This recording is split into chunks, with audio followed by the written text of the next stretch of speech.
Good morning, friends. Welcome to morning edition, and today is May 2nd, and we want to discuss a very pressing issue which affects all of us. It affects me, it affects you. Whoever is having children will affect this issue, and that is the attack of cyber threats or cyber bullies on the Indian education system, or I would say the entire education system globally. And we will actually discuss what is behind this cyber threat and what we should worry about. So, if we proceed further in our discussion, I think after the pandemic, the major issue was most of the people migrated to a Zoom sort of platform, and at that point in time, the Zoom did not had the encryption also inbuilt, and subsequently in past 2 years a lot of things have been added to Zoom platform and other platforms to make it more secure, so end-to-end encryption, etc. But by and large there has been a lot of lack of security in the education system.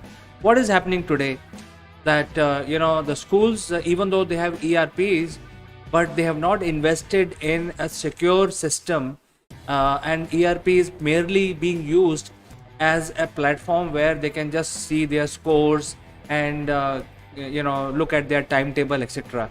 So most of the students are now being sent the Zoom link, even though the Zoom link is a paid Zoom link by the schools, but then again it's a Zoom link which are vulnerable, and lot of student data and student streams are going live, and I think it's a big threat. I personally feel that there is a big threat around it, and there is not much security from the education institute per se.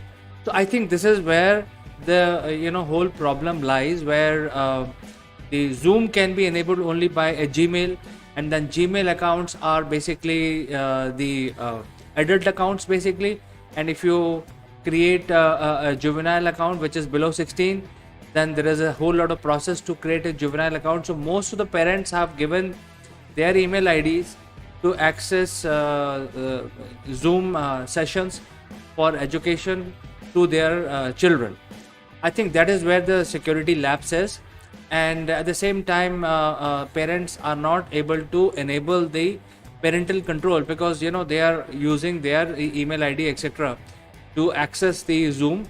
So whichever PC they are using, it has been given the entire the entire lot, so that even if parent have to see something, they should be able to use that PC which their ward is using, and access those. So I think the lack of security, lack of knowledge, and also lack of seriousness, and that is what I want to bring to you, and I want to share this. In fact, everybody is affected by it, and there are a lot of vulnerabilities. Some of them I've already mentioned. Vulnerability in the sense that if the school provides integrated platform as part of their school CRM, which also has the video component, then it will be much more secure, because then school will be able to engage with a cyber security expert to plug in all those open gates through which the cyber bullies can enter the school database. And if it is not done, then schools merely do not have enough knowledge, enough know-how to protect their environment. So first of all, I think what the schools need to do is plug in those vulnerability, but also consolidate their offerings.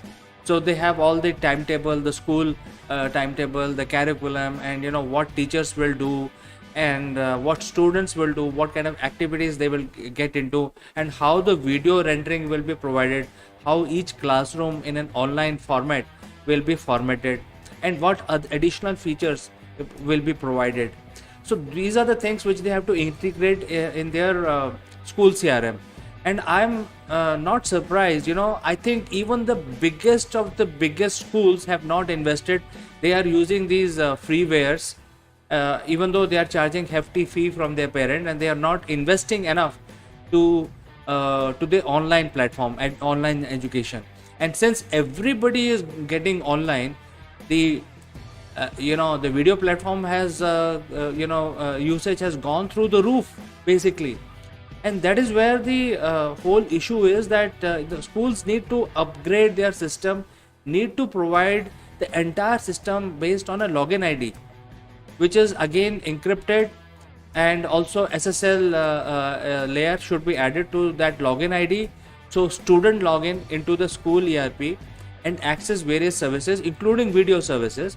Similarly, teacher enter the same ERP and access various services, including whatever they want to convey it to the student. And everything is recorded and the database is maintained. And since it is one system which school is providing, the vulnerability can be identified and can be removed by a cyber expert. Now schools can decide that they can have an external agency to monitor their vulnerability, or they can engage, or they can full-time hire a person who's expert in this area. So what it is resulting in, I think the biggest threat we have with regard to our children database is a database leak, their email address. And since most of the parents have given their email address to their wards, so even the parent data is at risk, the student data is at risk, the student video can be leaked out. I think about it, parents, this is something which is very, very serious. And I think you must approach your school and pressurize them to upgrade their system, not to depend on Zoom links, because again, this is not going to help the community, and will also help in leakage of data. It could be, this data can be misused by so many people in different ways. I mean, think about it. This is something which is very, very serious, and that is why I'm talking in the morning brew session on May 2nd. This is a Monday, the week has just started. So I've approached the schools where my children are studying, and I've raised this concern. They have noted my concern, and they will, they have promised that they will take decision on that. Probably they will have a meeting, board meeting, etc., to decide what next they have to do. However, the database leaks is the biggest thing, and in the current model, you cannot even pinpoint who, how the database of your children was leaked out. Just in case if you get a spurious email or a call, or photo start floating around on the internet of your kid or yourself, or somebody start misusing your email, hack into it, who you would blame? You have nowhere to go. The best method to do is that the school ERP must give a unique ID to the student, and that will be the only single sign-on for the student to use various school lectures and various activities that the school is providing in an online manner. And that is missing completely. And I'm not talking about India. I think it is the phenomena world over. I mean, go to UK, US, Egypt, Malaysia, Indonesia. These trends are seen everywhere. And suddenly, because there is so much traffic around education, this has become a very good soft target, easy target, even for the entry level hackers to get this data. And then once they get the data, they can sell it to somebody who can misuse that data. And therefore, India being a large country, highly populous, the biggest trend that we have seen on the internet is that the target for cyberbully is India education system. Nearly 20% of cyber attacks globally are happening on the Indian education system.